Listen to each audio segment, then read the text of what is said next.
کسی کا جنازہ بھی پڑھتے ہیں نا وہ بھی تعلق نبھانے کے لیے پڑھتے ہیں. اپنی موت کو یاد کر کے کون پڑھتا ہے؟ اپنے رب کی رضا کے لیے کون پڑھتا ہے؟ تعلق نبھانے کے لیے پڑھتے ہیں. یار اس کے بیٹے نے فون کیا تھا میں جنازے پہ بھی نہیں پہنچا, پھر فون کیا تھا میں کل پہ بھی نہیں پہنچا, اب تیسری بار فون آیا 10ویں کے ختم پہ تو جانا چاہیے. انسان کو کبھی تو شرم آنی چاہیے, اتنی دفعہ اس نے بلایا ہے اب تو جانا بنتا ہے.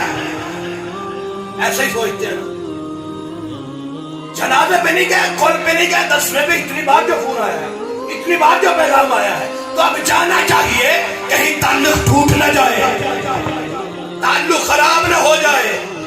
میں نے کہا اچھی بات ہے جانا چاہیے. فجر کے وقت بھی بلایا تھا, ظہر کے وقت بھی بلایا تھا, عصر کے وقت بھی بلایا تھا. کبھی تو شرم آ جائے کہیں تعلق ٹوٹ ہی نہ جائے, کہیں تعلق ٹوٹ نہ جائے. اتنی بار بلاتا ہے. اللہ حضرت تڑپ کہتے ہیں دن لہو میں کھونا تیرا, شب صبح تک سونا تیرا, اور شرم نبی خوف خدا یہ بھی نہیں وہ بھی نہیں.